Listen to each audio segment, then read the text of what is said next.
Então vamos lá. Então hoje, dia 1º de maio, apesar de que vamos fazer uma aula mais curta, de 2 horas de duração hoje, então para quem está assistindo a aula gravada, entender que a aula hoje é só de 2 horas, até porque o Tião Sebastião vai dar aula em 6 horas, e aí eu prefiro deixar essa sala para ele, e também para quem assiste os 2 cursos, não precisar ficar saltando de um lado para o 6, eu vou dar aula até mais ou menos 15 para as 6, aí 6 horas, quem for assistir a aula do Sebastião, então vamos dar 2 horas. Bom, então vamos terminar um pouco o tópico de ontem, que a gente estava trabalhando um pouco com o desenvolvimento de equações, né, para campo eletromagnético a partir de uma formulação lagrangiana ainda em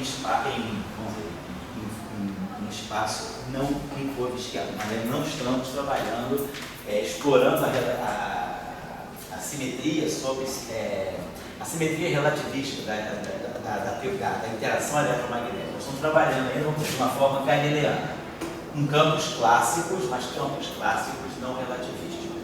Bom, então nós tínhamos concluído ontem que, se a gente quiser falar, né, a gente estava falando do campo eletromagnético livre. Então, nós tínhamos introduzido o lagrangiano, que era a segunda ordem, né? O campo, que é quadrático nos campos, quadrático nos potenciais. Então, a gente estava introduzindo até a segunda ordem, os campos quadráticos nos potenciais. Tínhamos introduzido, né, quer dizer, a ideia de que esse lagrangiano que descreve, né, o lagrangiano que descreve então, a radiação eletromagnética deve ser um lagrangiano escalar sob rotações, escalar sob SO3. Não estamos ainda colocando o requisito de ser escalar de Lorentz, mas um escalar de SO3. E aí nós acrescentamos a ideia da invariância de Gauge. E aí a invariância de Gauge já limitou bastante a forma, né, do lagrangiano. A invariância de Gauge, por exemplo, fixou para nós que o lagrangiano pode ser escrito fundamentalmente em termos dessa combinação. É 2, né, sobre C2 menos B2. E nós vimos também, falamos apenas, né, que essa combinação aqui é escalar B, também é um invariante sobre SO3, é um escalar de SO3, ao mesmo tempo é invariante de Gauge. Então, é invariante de Gauge, é escalar de SO3 e é quadrático nos potenciais. Então, essa combinação, ela também, por acaso, né, mas acaba sendo também invariante relativístico. Mas, por enquanto, a gente pode dizer que ela é um invariante de SO3 porque ela é um produto escalar. Ao mesmo tempo, ela é invariante de Gauge porque ela depende só dos campos. Então, essas duas combinações aqui são respeito a essas condições. São quadráticos nos campos, aqui nos potenciais. Elevando ao quadrado tem algo que é quadrático em φ, algo que é quadrático em algo que é misturado em φA, é quadrático em φA. Aqui é quadrático em A. E esse termo aqui, ele vai ter um pedaço que vai ser quadrático em φ com A e um pedaço que vai ser quadrático em A com A. Então, nós temos quadráticos nos potenciais, que são escalares sobre SO3, e são invariantes de Gauge. Então, nós vamos fazer o seguinte, vamos chamar essa grandeza aqui, esse F aqui, essa particular combinação. Vamos chamar esse F aqui para nós. Só que eu ver aqui os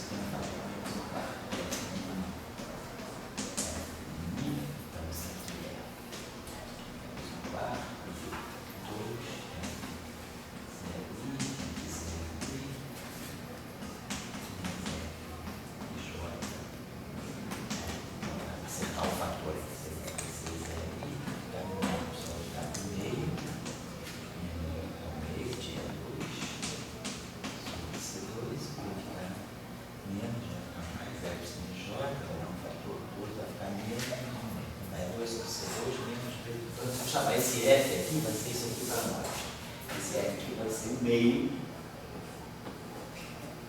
de E2. Então que esse fator D? Vou introduzir esse fator D. Estou introduzindo esse fator meio só por uma questão de normalização. Então, temos o fator meio. E vamos definir essa grandeza G aqui.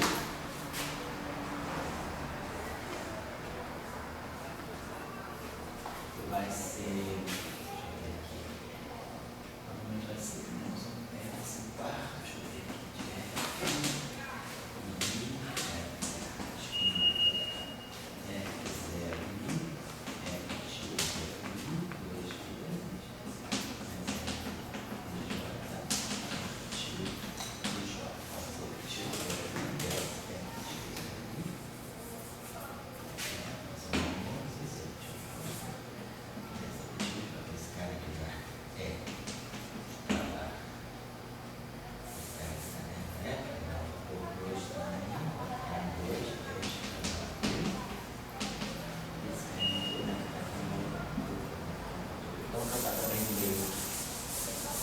Estou definindo desse modo aqui no meio,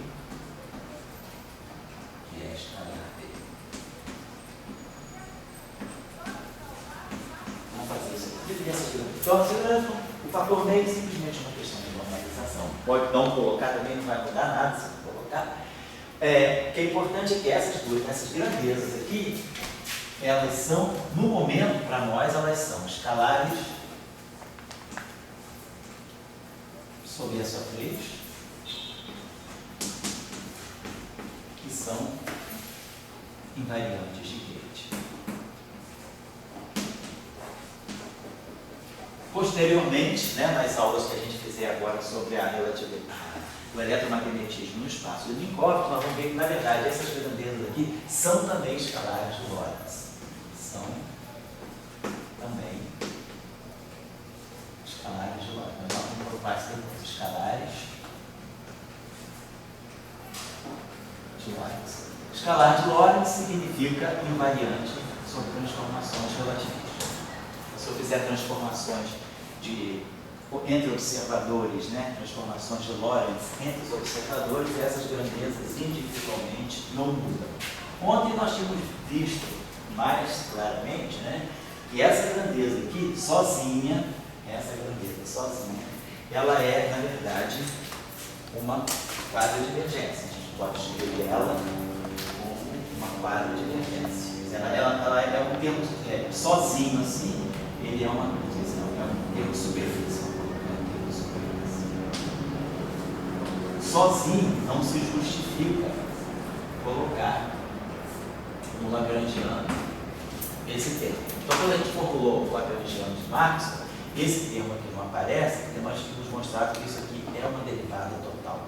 Porém, se isso aqui apareceu uma potência, deixa de ser verdade isso. Quando essa grandeza aqui aparece a uma certa potência, ela já não é mais uma derivada total. Então, vamos tentar fazer o seguinte.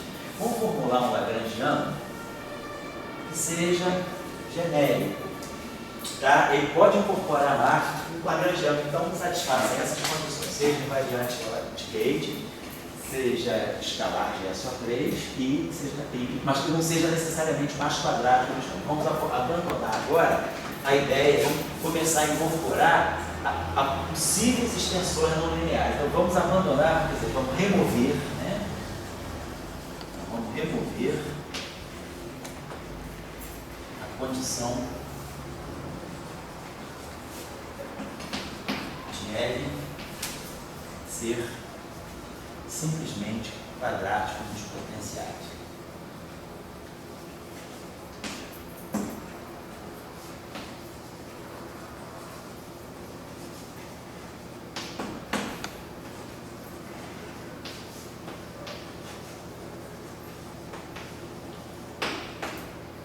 Então,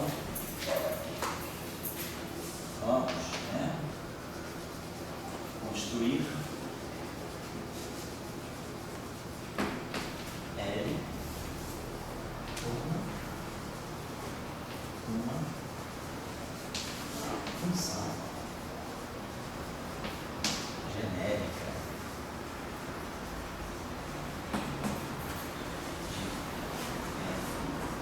de G. por exemplo, né?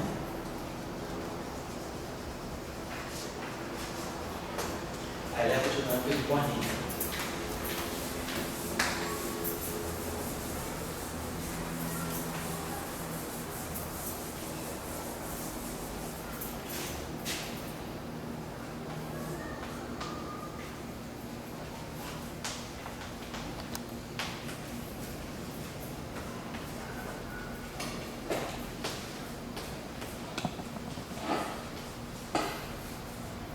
O Lagrangiano de Bohr ele tem essa característica aqui. Podemos escrever dessa maneira.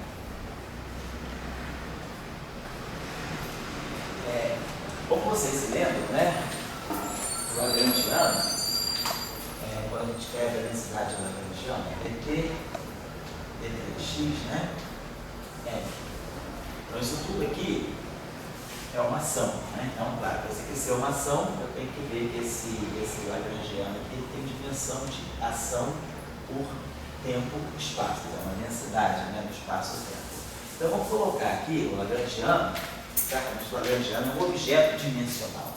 Então, vamos colocar aqui o Lagrangiano, ele vai ter um parâmetro, aqui, vamos colocar assim, um parâmetro, vou chamar aqui, que a gente já pode chamar de beta, né? Então, vamos ver aqui. E o Lagrangiano de Bohr ele tem essa estrutura aqui. Ele é, vamos ver já por que ele funciona bem.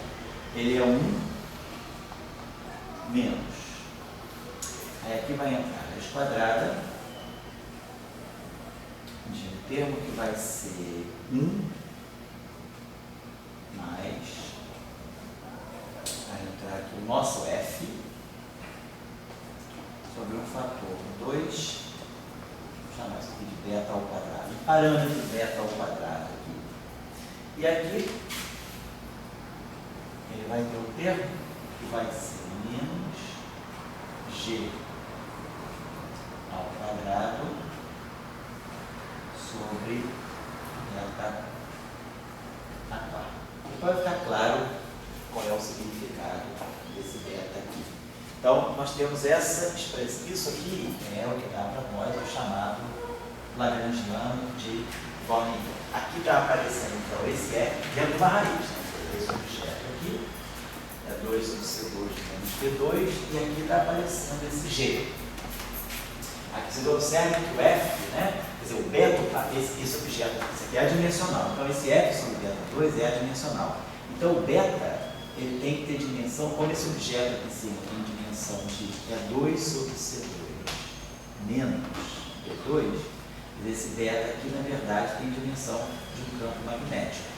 Para poder dar isso aqui é dimensional. E sobre C tem dimensão de campo magnético, D tem dimensão de campo, B é campo magnético, e aqui eu tenho um beta 2. Então, esse nosso beta aqui, ele pode ser dado, ele é dado por integral, né? Ele tem uma dimensão de campo magnético. Aqui, nós temos E escalar B, mas ao quadrado. Então, isso aqui tem dimensão de E2, B2, né? Na verdade, vamos fazer assim, E2, B2. Então, vamos colocar, na verdade, aqui, corrijam isso aqui é um E sobre C. E sobre C. Então, aqui vai ter dimensão de E2 sobre C2, B2, ou seja, tem dimensão de campo magnético a quarta. Então, isso aqui vai ser dividido por beta a quarta. Então, esse beta aqui tem unidade de campo magnético. Beta aqui, vou colocar aqui, né? Beta, quer dizer, a dimensão de beta é igual à dimensão do B. Certo? E esse cara aqui tem dimensão de beta 2, tem dimensão de campo magnético a quarta. Vamos colocar assim. Então, a ideia aqui seria o seguinte, ó, isso aqui é um E2 sobre C2 menos B2. E isso aqui já é um termo de quarta ordem. Então, se a gente pensar, se eu fizer uma expansão, outra coisa importante é, quer dizer, esse coeficiente aqui, F sobre beta, eu vou estar comparando E sobre C e B, vamos dizer, vão estar comparados, né? Ambos estão sobre beta. Então, assim, E sobre C, vamos colocar assim, E sobre C sobre beta, ou B sobre beta. Na é o que está aparecendo aqui, tem um beta 2. Então, se a gente estiver trabalhando numa região em que essas grandezas aqui são pequenas, né, são muito pequenas em relação a 1, dizer que os campos são fracos, significa que esses campos são fracos em relação ao parâmetro beta, que tem dimensão de um campo magnético.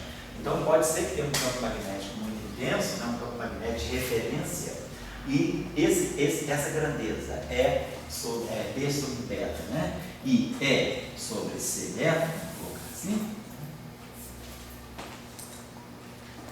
Eu estou comparando, na verdade, essas grandezas com beta. Então, beta deve ser uma grandeza fundamental. Na verdade, se vocês olharem a ideia do Born-Niffel, esse beta aqui é um campo magnético fundamental, que nós podemos construir com as grandezas fundamentais, né, do eletromagnetismo. Vamos pensar numa descrição da eletrodinâmica. As grandezas fundamentais são a velocidade da luz, a carga elétrica, que é o que dá origem ao eletromagnetismo, e o portador da carga, né, quer dizer, a unidade fundamental de carga é o elétron, e o elétron é uma massa M. Então, na verdade, se a gente combinar essas constantes fundamentais da natureza, H cortado, C, M e E, a gente consegue construir aqui uma grandeza que tem dimensão de campo magnético. Se a gente colocar aqui, vamos construir essa grandeza aqui, ó, M2, acho que é isso aqui mesmo, M2, massa da M2C2 sobre EH cortado. Vamos desenvolver essa grandeza aqui e vamos ver que ela tem unidade campo magnético. Vamos dar uma olhadinha. Só fazer uma análise dimensional bem rapidinha, né? Então, como vocês entenderam trabalhar no sistema SI, massa então é quilograma, então isso aqui está dando 1 quilograma ao quadrado. C2, metro ao quadrado por segundo ao quadrado. E é a unidade de carga, então é coulomb. E H cortado, né, é energia, joule, vezes tempo, segundo, né? Então, joule é quilograma, metro ao quadrado, por segundo ao quadrado. E aí aqui vezes segundo. Então, isso aqui está dando para nós, né, a unidade que vai ser quilograma, vai cancelar esse quilograma aqui, o metro ao quadrado cancela 2 metros ao quadrado aqui. Aqui eu estou subindo, aqui tem um segundo no denominador, só que vai ficar quilograma sobre segundo, né? E aqui tem um coulomb, não é isso? Então sobrou esse quilograma em 2, então sobrou esse quilograma aqui, metro ao quadrado cancelou, aqui tem segundos ao quadrado cancela, né? Então fica esse segundo no denominador e o coulomb. Vamos ver agora. Joule vezes. Como é que eu posso relacionar? O que é um campo magnético? O campo magnético, Tesla, né? Ele. Vamos pensar em campo elétrico. Campo elétrico é Newton por Coulomb.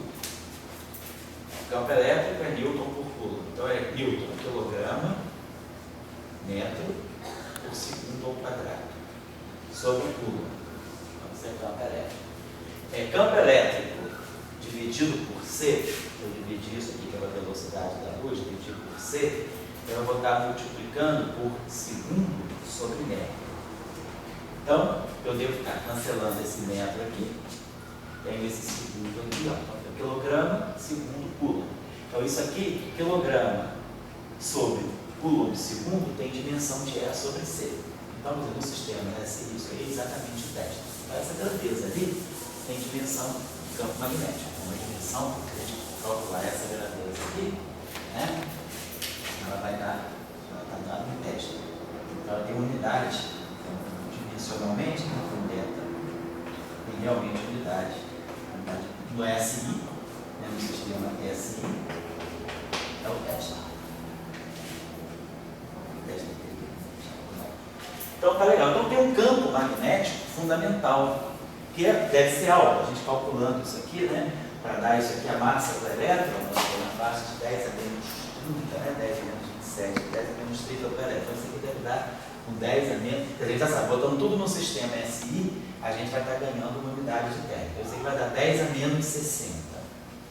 C2, né, quer dizer, 10 a 8 metros por segundo, então dá 10 a 16. Todo o sistema SI. A carga do elétron, 10 a menos 19 coulombs. Só para ter uma estimativa. E o H cortado é 10 a menos 34 joules segundos, né? Então isso aqui deve estar dando para nós,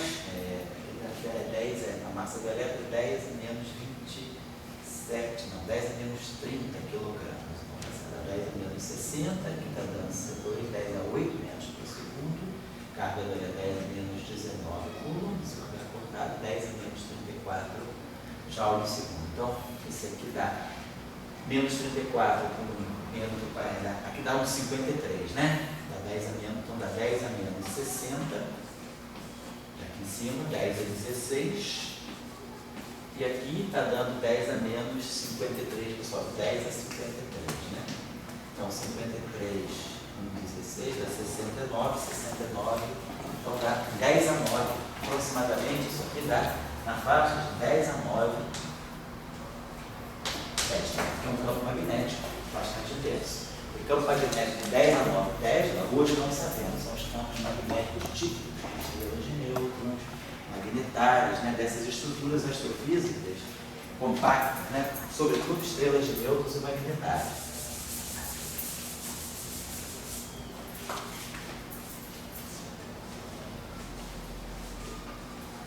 As estrelas de nêutrons, na verdade, a gente chama de pulsares, né?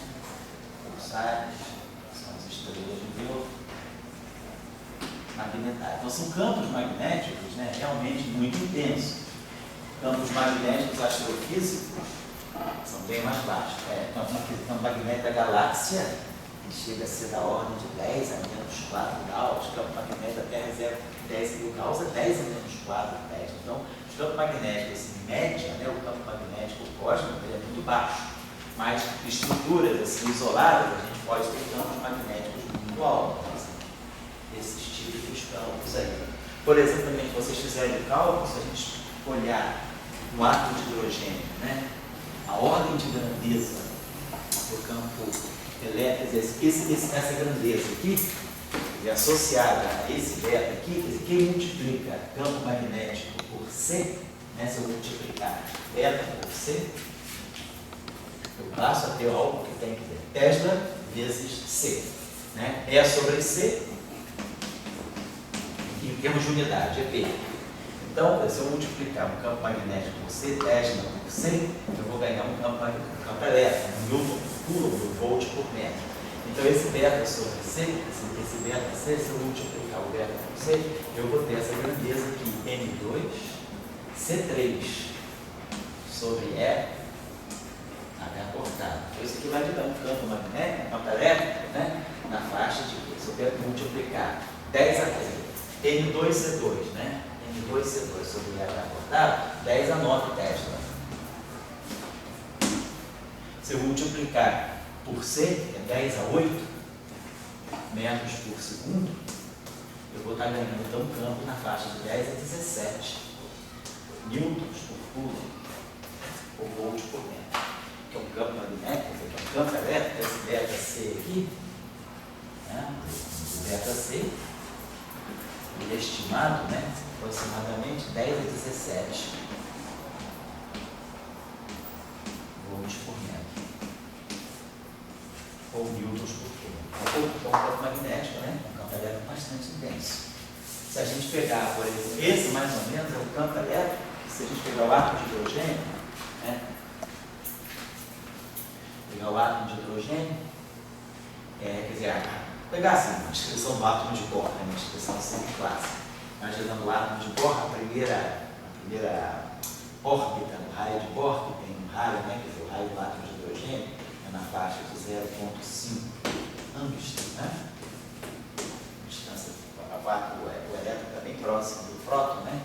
Então, nessa distância aqui, se eu pegar, então, fizer o cálculo do campo elétrico, né, que o elétron vai sentir, quer dizer, a carga do próton é sobre 4 aqui, ε0 R2. Então, se nós colocarmos aqui essas constantes, né, a gente vai ganhar o campo elétrico que o elétron no átomo de hidrogênio, um campo elétrico médio, né, que o elétron no átomo de hidrogênio experimenta. Então, pelo menos muito próximo, né, do núcleo atômico, o campo elétrico experimentado pelo elétron é nessa faixa aqui. Quer dizer, isso aqui é aproximadamente, né, o campo elétrico experimentado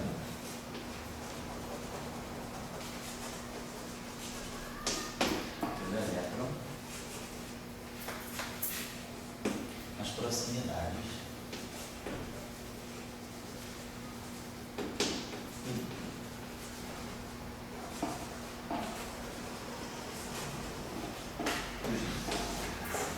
ou seja, é um campo intenso. Então, né, esse seria o padrão de comparação.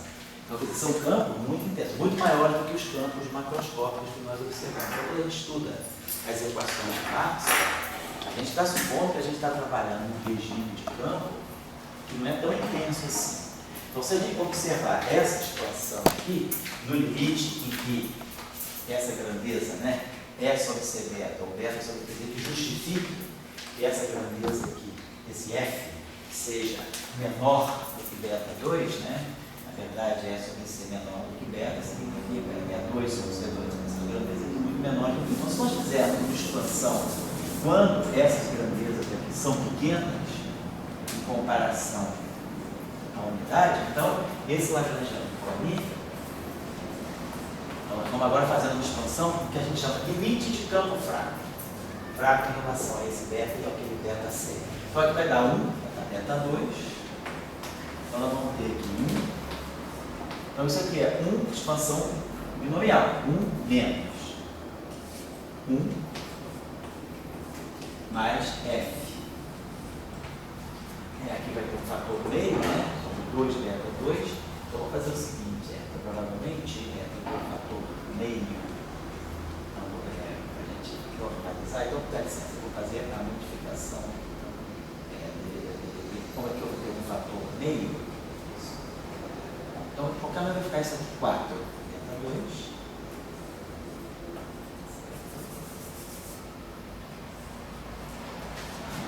E aqui vai ficar menos G2 sobre 2 beta 4. Claro, depois termos de ordem superior, mas que são termos bem menores do que esse. Se a gente parar aproximadamente da primeira ordem da expansão, o que a gente vai estar vendo, né, é que esse termo aqui já vai gerar, esse beta 2 vai cancelar esse beta 2 e nós vamos gerar exatamente aquele termo que nós tínhamos ontem. Quer dizer, beta 2 com esse termo aqui dá o E2 sobre C2 menos B2. Eu vou querer reconstituir aquele meio ali, então eu vou fazer o seguinte, vou apagar isso aqui, vou botar assim 2 aqui, então 2 deve estar aqui, isso. E aqui deve ter esse 2 aqui, e aqui deve ter 2. Então se a gente fizer essa expansão, esse 2 aqui vai cancelar, vai ficar o beta 2 aqui, e aqui vai ficar 4. Então esse termo aqui, ó, vai dar para nós F2 sobre beta 2, que é um meio, que é justamente, ele reproduz, então, o Lagrangiano de Maxwell seria a primeira ordem na expansão do Lagrangiano de Bornifeld. Claro, mas aí o Lagrangiano de Bornifeld contém muitas outras coisas que vão ser importantes no limite de campos fortes. Então, Bornifeld, ele reproduz Maxwell no limite de campos muito mais baixos do que esses campos fundamentais. Esses campos são fundamentais da eletrodinâmica, eles não são um campo externo que eu coloco, eles são, na verdade, uma combinação de constantes fundamentais da física, né, que dão para nós a existência de campos elétricos e campos magnéticos fundamentais na natureza. Então, Bornifeld seria essa expansão, deixa eu apagar isso aqui.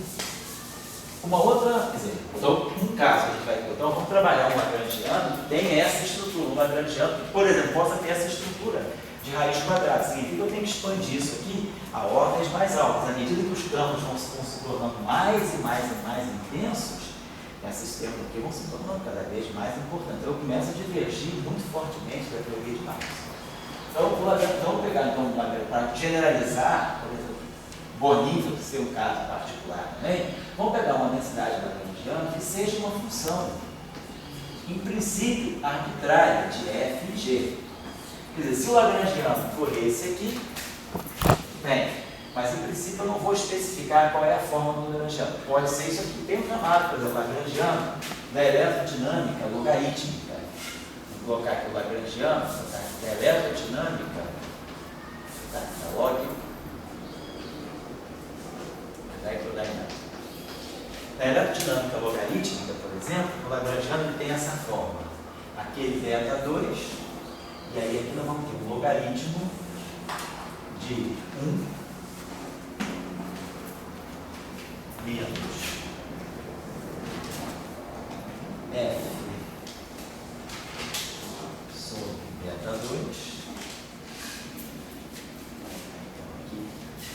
e aqui 1 G2, e aqui mais 1 G2 sobre 4 β4, por exemplo. Se eu expandir isso aqui também em primeira ordem, eu vou encontrar o termo menos f sobre β2, menos f sobre β2, e vou encontrar esse termo aqui, G2 sobre 4 β4. Então, esse lagrangiano aqui, ele é um lagrangiano que, em primeira aproximação, em campos fracos, ele já coincide com Bohr-Neifeld.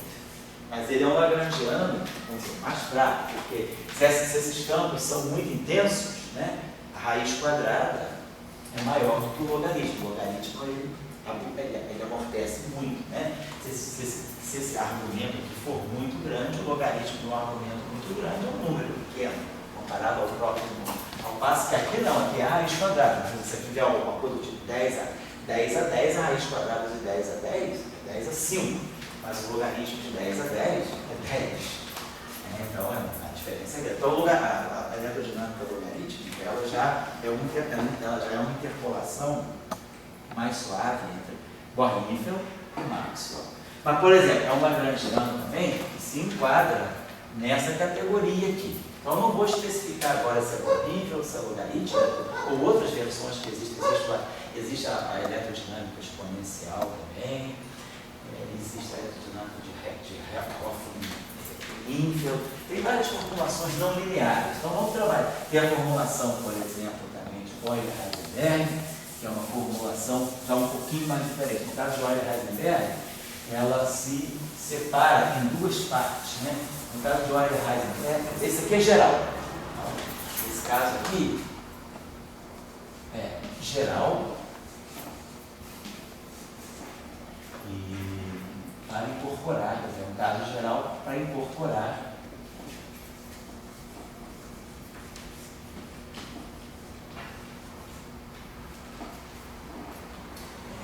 extensões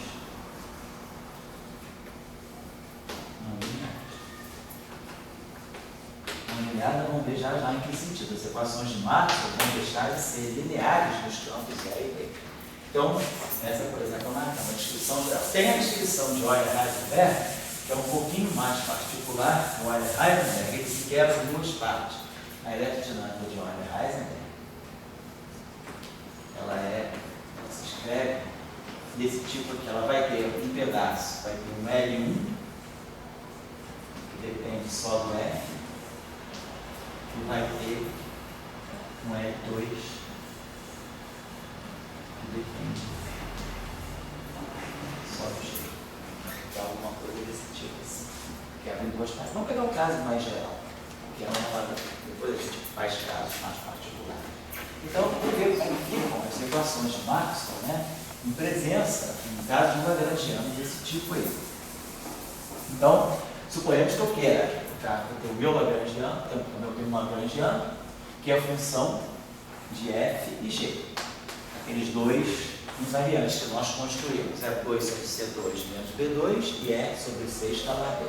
Agora, lembrar que nós vamos ter que fazer variações do lagrangiano induzidas pelo φ, variar em φ, para tirar as equações de tarefa, a gente vai ter que variar em A, para tirar, a gente já sabe que a variação em φ nos dá a equação de Gauss e a variação em A nos dá Ampère-Maxwell, né? Então, eu vou querer fazer a primeira variação em φ. Então, ΔL, o L depende de F e de G. Então, eu vou ter que variar, quer dizer, onde é que o φ vai estar presente? O φ vai estar presente aqui e o φ vai estar presente aqui. Então, eu derivo, quer dizer, a variação do L em relação ao φ, eu vou derivar L em relação a F, e claro, vou variar F por φ.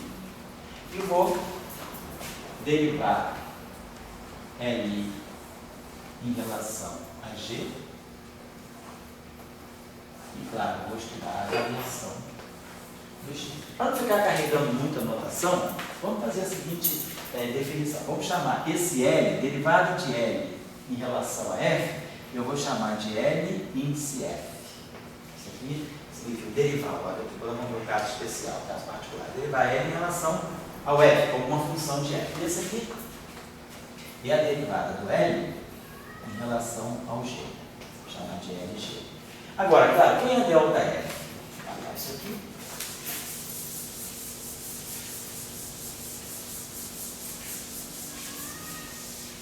F para nós,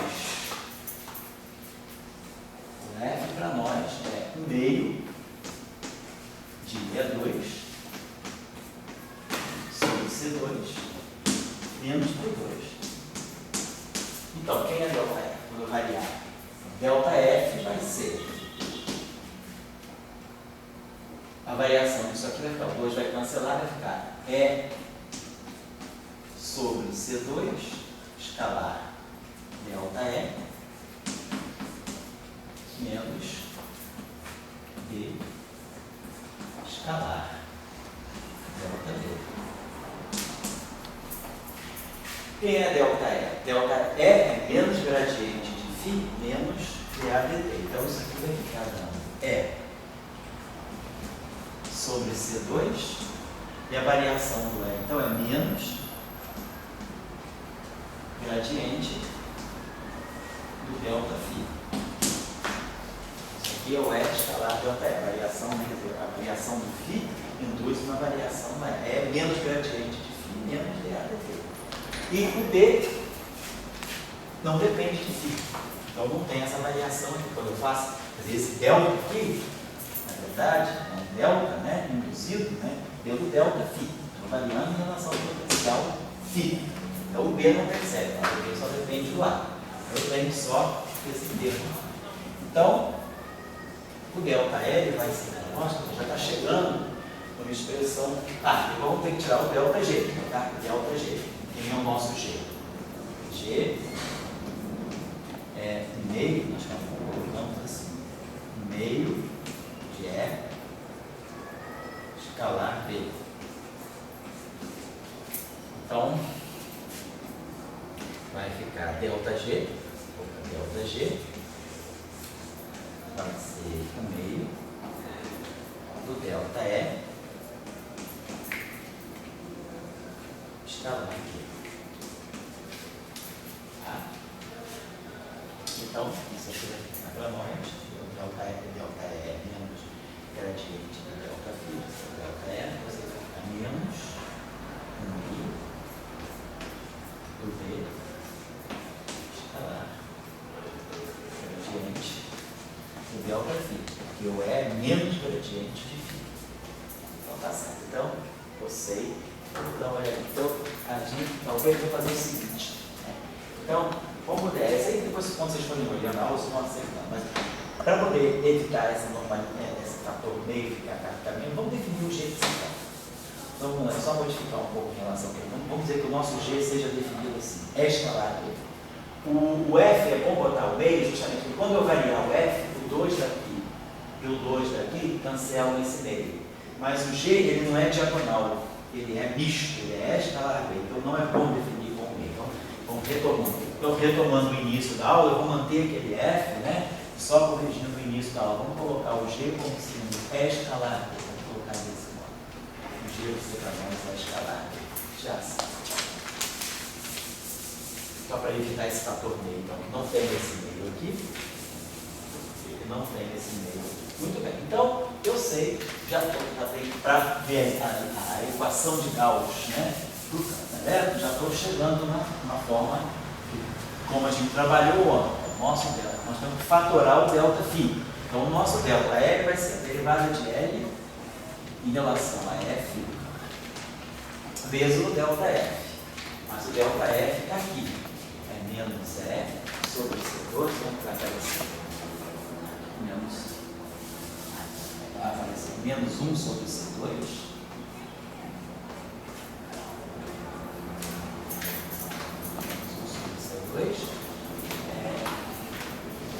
L derivada em relação a F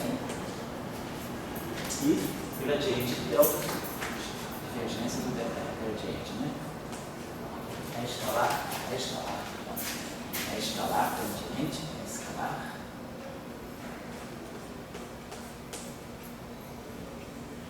Gradiente do delta φ.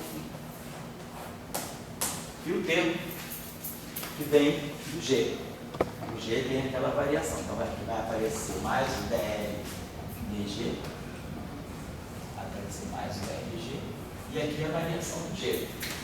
Variação do G menos B,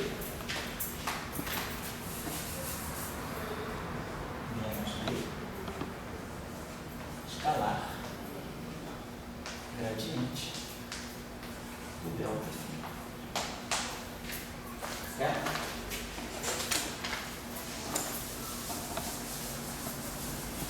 Então, o que nós temos que fazer? Né? Princípio variacional, nós temos que isolar o delta φ. A estrutura da equação de campo é uma expressão vezes delta φ. Então, nós já sabemos, isso aqui está tudo dentro da ação. Para liberar esse delta φ aqui e liberar esse delta φ aqui, o que eu tenho que fazer? Integração por partes disso aqui.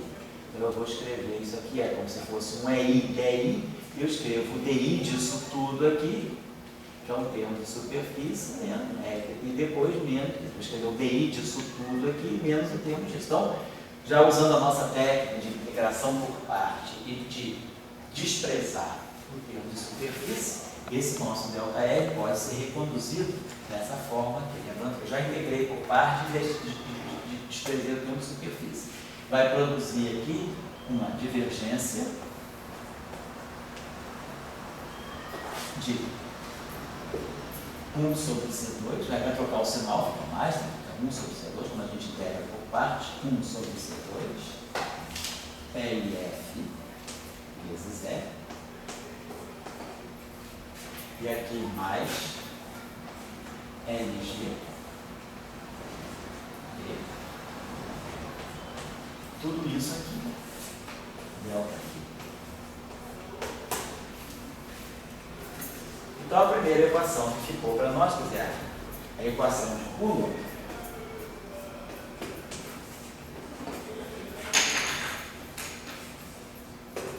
vai ficar para nós divergência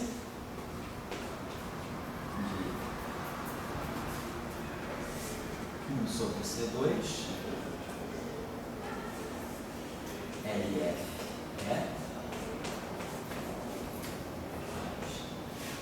LG.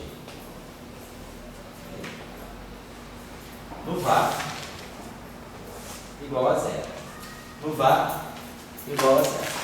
Se eu não tiver no VAR, eu tenho uma densidade de carga, eu tenho meu 2 sobre epsilon zero. Então, estou já colocando aqui a fonte. Eu vou colocar sobre epsilon zero. Dá uma olhadinha então, só para não ficar muito assim formal, vamos pegar um caso especial. É um caso interessante de Born.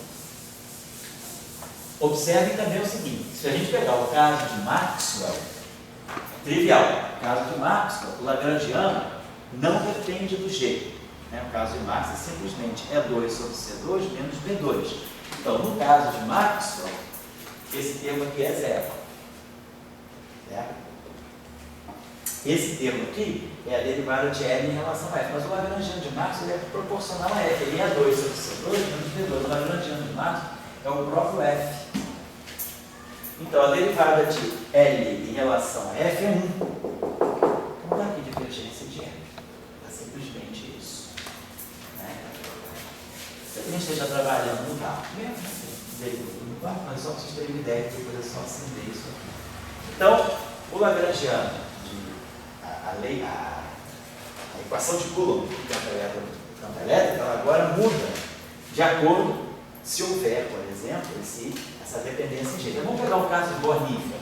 Se nós pegar Bornífero, por exemplo, né, nosso Lagrangiano, ele tem essa forma aqui, beta 2, e aí aqui nós temos 1 menos raiz quadrada de 1 mais 2f sobre beta 2, e aqui menos G2, né? D2 sobre 2 beta 4. Isso aqui é o nosso Born-Nifel. Então, se a gente derivar o Lagrangiano de Born-Nifel em relação a f, a derivada do L do Born-Nifel em relação a f, tá aqui, esse termo aqui é zero, isso aqui não depende de nada, então esse termo aqui é menos beta 2. Então eu vou estar derivando basicamente isso aqui em relação a f. Então dá 1 meio de 1 sobre essa raiz aqui. Nem vou escrever tudo que está aqui. Então essa raiz é esse radicando todo, né? Então vai ficar menos beta 2, 1 meio. E aí a derivada, nós estamos derivando isso aqui, a derivada disso aqui em relação a f. A derivada que está dentro da raiz, radicando em relação a f, é 2 sobre beta 2. Só isso. 2 sobre beta 2. Essa é a derivada, né? Do L em relação a f.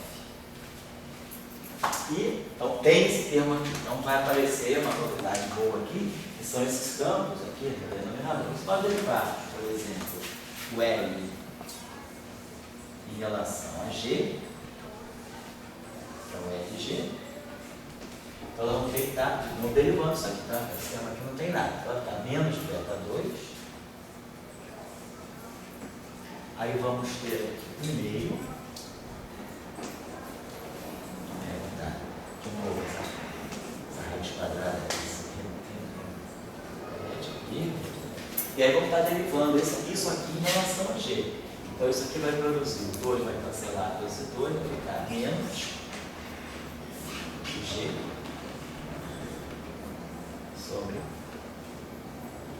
beta 4. Certo? Então, tá lá, o beta 2. Então, esse termo aqui. Então, a derivada do L em relação a F, vamos ver aqui, o 2 cancela com 2, o beta 2 cancela com beta 2, então fica menos 1 sobre essa raiz aqui dos campos.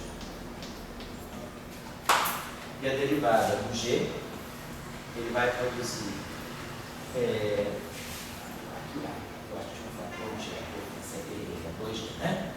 A derivada do G2 sobre 2 beta 4, né? Em relação, eu tenho esse meio aqui que veio dessa derivada aqui, mas aqui está certo. Já não tem isso aqui, esse 2 aqui cancela esse 2 aqui, certo?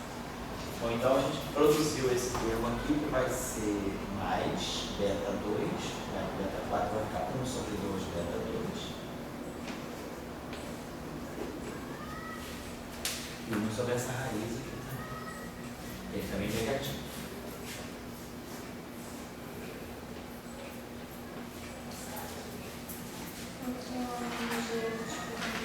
Foi? Menos G aqui, né? Menos G aqui, não deixa eu botar o menos, né? Tem esse menos aqui, tem esse menos aqui, então vai ficar mais, né? Perfeito. Esses dois termos aqui, e aí o G multiplicando. Aqui dá só para um ter, que é o S na barreira.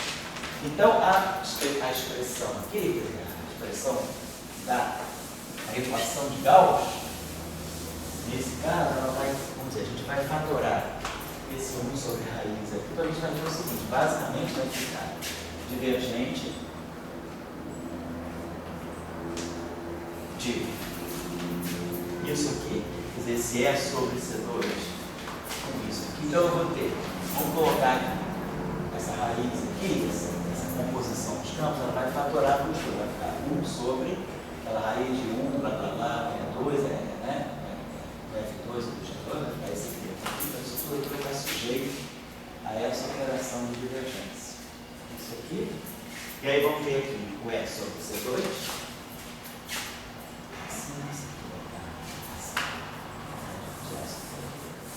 Divergência disso tudo.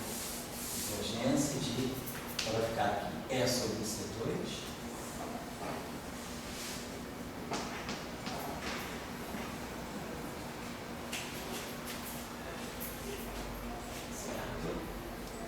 E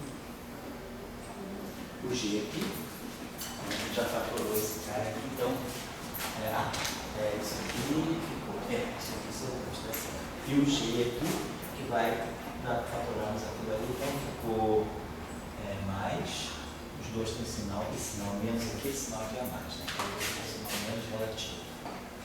Porque esse sinal aqui, ele acabou ficando com menos, e esse sinal aqui, já teve menos, aqui vai ficar menos 1 sobre 2 beta 2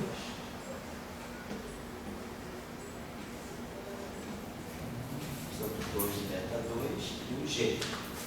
E o G, que é aqui 1 sobre C.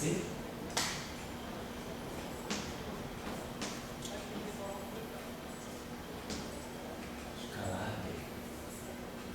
B. E sobre C. V é o G, e aí aqui tem o B.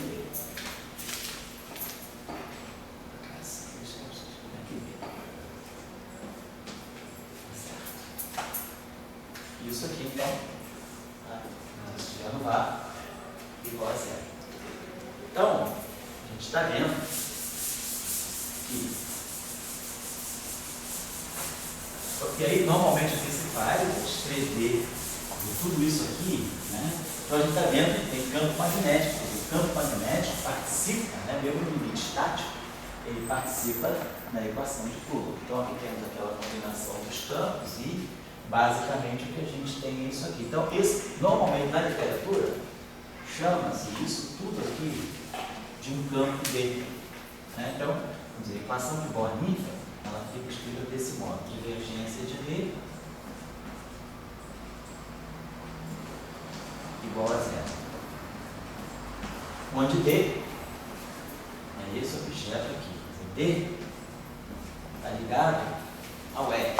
O D é 1 sobre a raiz daqueles campos, aquela composição que vem do lagrangiano de Bohr-Niffer. Tá? E aí aqui nós vamos ter esse fator aqui.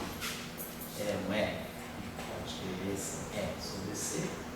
Bom, vamos escrever em forma vetorial, depois a gente vai melhorar isso. Fazer assim para ficar E sobre C. 1 sobre C2. E aqui menos 1 sobre 2 beta 2C. Ok, E sobre C2, né? Tá certo. E sobre C tem dimensão de B, só que não é sobre C aqui.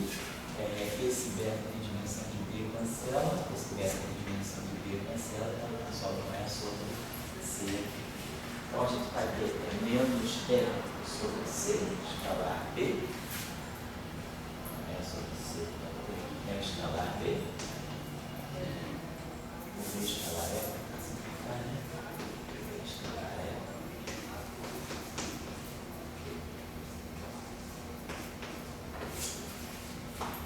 Ou seja, a gente pode escrever isso aqui dessa forma: DI, botando em forma vetorial. Essa grandeza aqui, raiz quadrada fica aqui. E aí aqui nós vamos ter 1 sobre C2 LI. E aqui nós vamos ter 1 sobre 1 menos 2 beta 2C BI. Vai ficar BJ é J. Vai ficar BJ.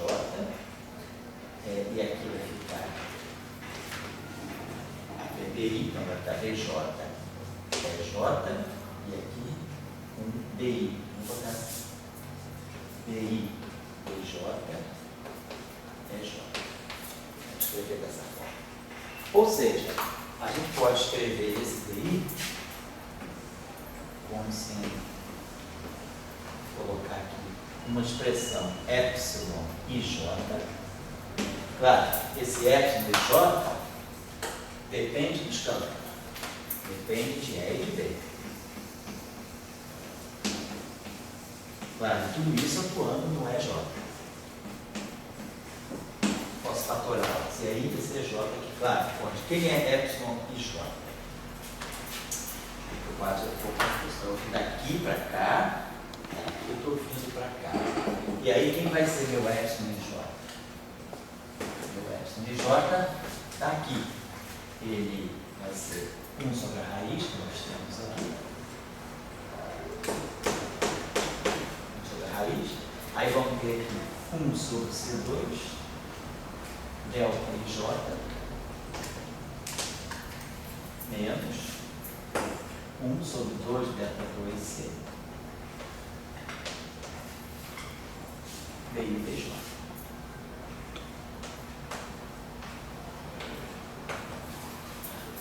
Atuando no EJ. Esse delta IJ atuando no EJ da UEI e esse DI DJ atuando. Então, produziu, o sentido de colocar dessa forma é que, devido à não linearidade, nós somos no vácuo. O vácuo adquire propriedades dielétricas. Então, esse aqui justamente é o vetor de deslocamento elétrico. O vetor de deslocamento elétrico é a permissividade elétrica vezes o campo elétrico.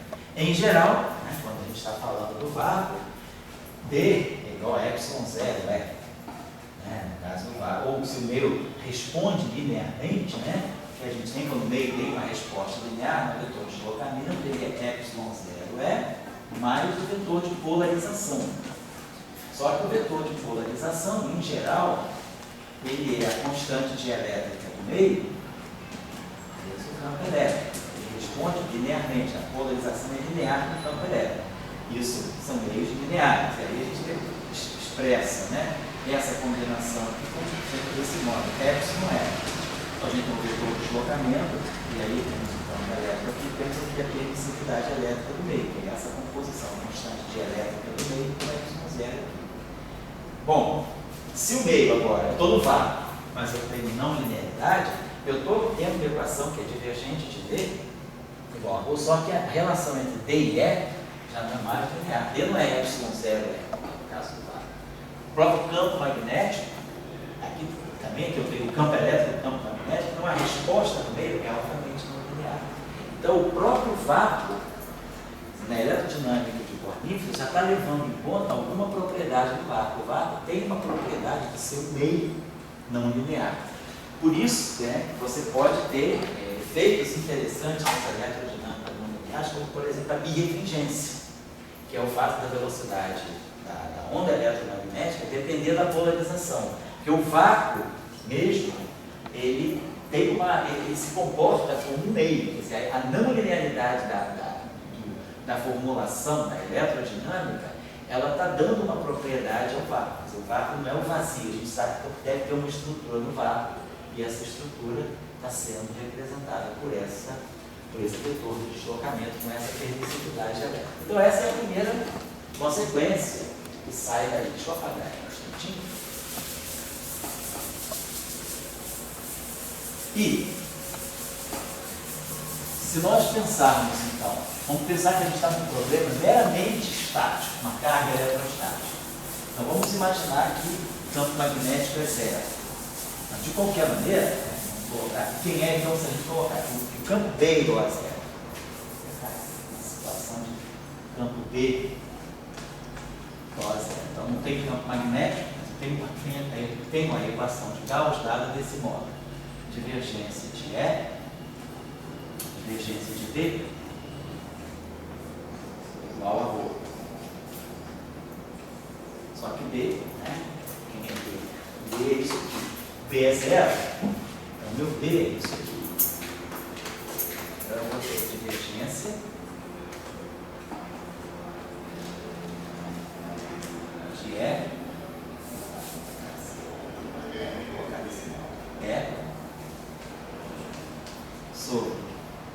C2, e essa raiz aqui. Mas essa raiz agora já não inclui mais B, o B é zero. Então aqui vai ficar 1 menos, aqui ficava E2 sobre C2, né? E2 sobre C2, menos B2, o B é zero, e a outra parte do B é zero. Então a gente basicamente tem isso aqui. Então isso aqui seria, né? A nossa... seria a nossa equação. Então aqui eu vou ter que tirar a divergência desse objeto. Se eu tiver uma carga pontiforme, se a carga for realmente uma carga pontiforme, então eu tenho uma carga pontiforme Q, situada, por exemplo, na origem. Então eu sei quem é o D, divergência. Se eu tenho uma carga, não importa que aqui dentro tem esse E, isso aqui tudo funciona como sendo um D. Eu tenho a divergência desse vetor, é isso aqui. Então é claro que eu sei quem é esse vetor. Meu D, claramente, eu sei quem é. Ele é Q sobre 4π, né? D sobre 4π, Q, né? Desculpa, sobre 4π, e R2,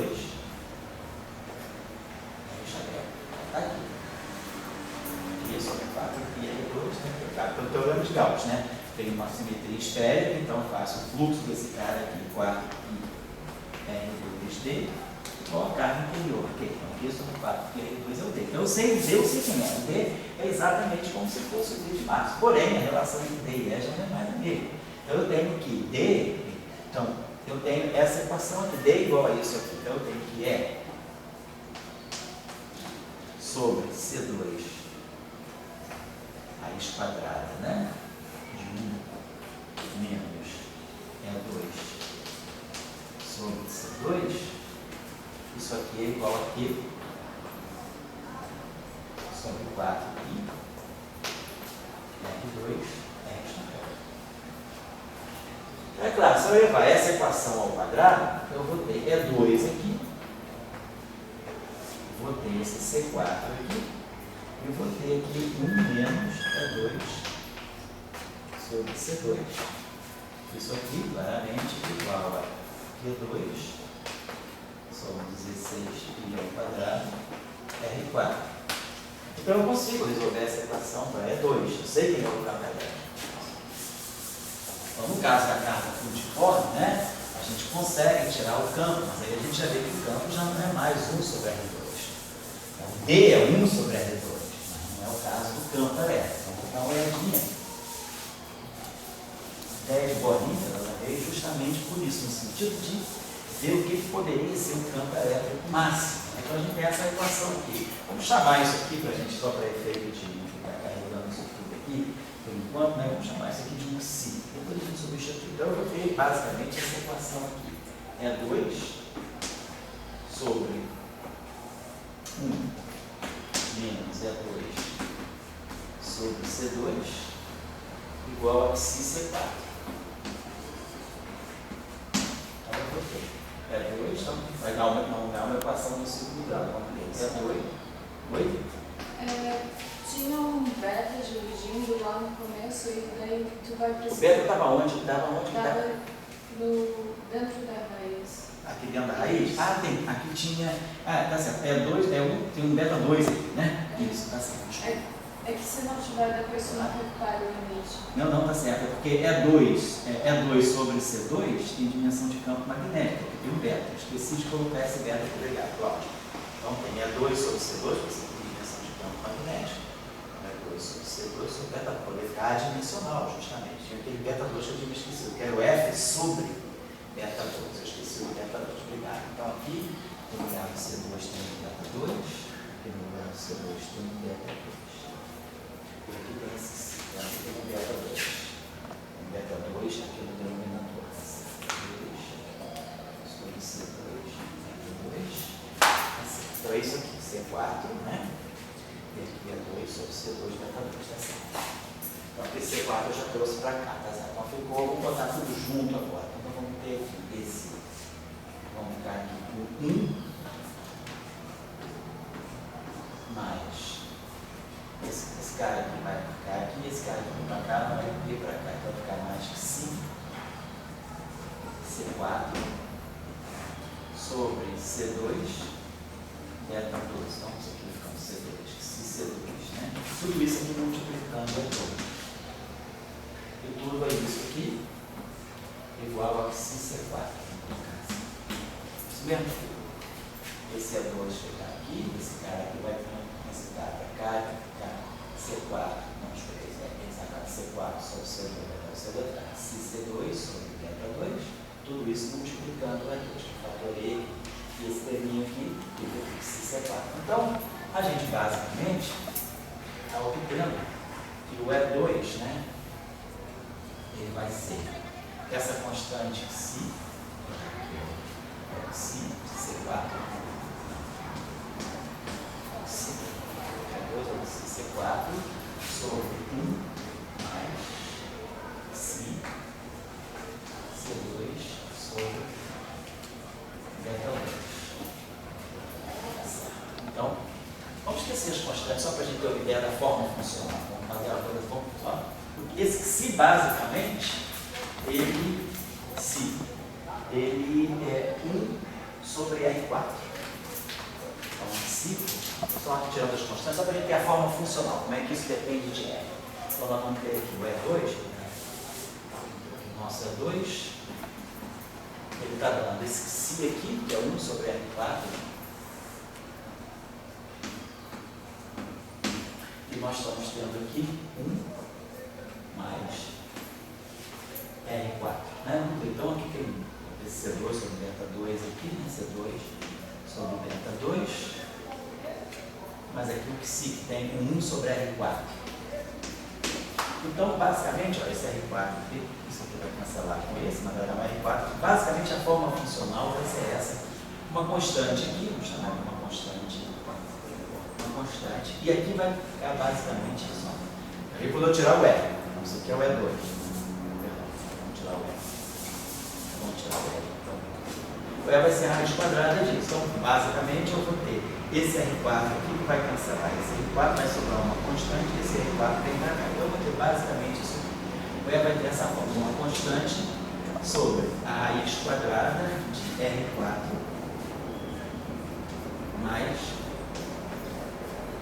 essa combinação R4 mais alguma coisa aqui, ó, depende aqui, vai ser beta 2, né? Vai ficar aqui beta 2 R4, beta 2 R4 mais C2, né? Ou seja, eu posso fatorar as constantes todas, vai ficar R4 mais uma coisa que vai ter dimensão de distância, vamos colocar aqui uma distância a quarta. Claro, estou somando R4 com D4. Então, basicamente, o que a gente está vendo é que o campo ele deixa de ser infinito na origem. Ele vai ter uma constante aqui, que vai dar, claro, o campo elétrico máximo. Né? O campo elétrico máximo vai ficar em função desse parâmetro beta aqui.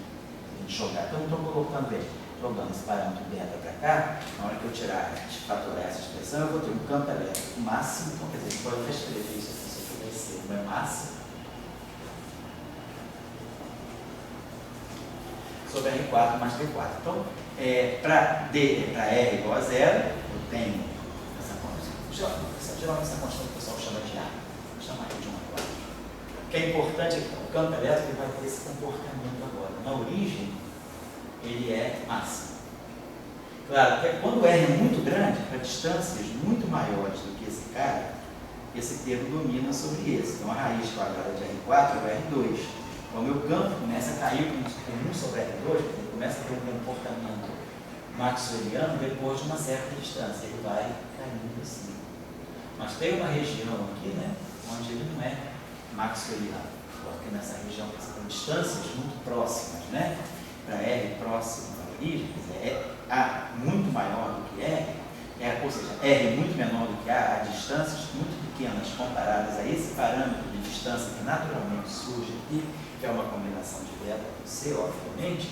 Então, eu tenho que o campo elétrico, ele tem esse comportamento, 1 sobre essa raiz. E depois, para R, quando o R se torna muito grande, o R passa a dominar sobre a 4 e o campo começa a ter um caráter de Maxwell, um colombiano, na verdade. Então, o que a gente observa é que o campo No caso da origem bornífera, a ideia é justamente essa. Em vez de a gente ter uma singularidade acima da carga, a gente tem um campo elétrico máximo. Então, o campo elétrico, né, ele é máximo na carga.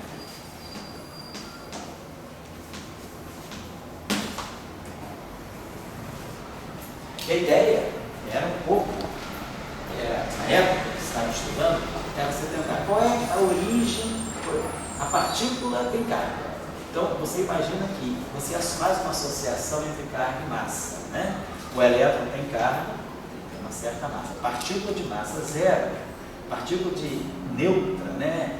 A partícula de massa zero, em geral, é neutra. Na natureza, a gente sabe, o fóton é neutro, ele tem massa zero. O neutrino é neutro, tem uma massa muito pequena. Não é que a carga seja associada à massa, mas nessa época que estava tentando entender a estrutura das partículas elementares, se queria entender, será que a origem da massa do elétron é puramente eletromagnética? Então, a gente sabe que tem esse campo elétrico aqui, eu devo ter um potencial. Na teoria eletromagnética, a gente imagina que a gente tem uma distribuição de carga,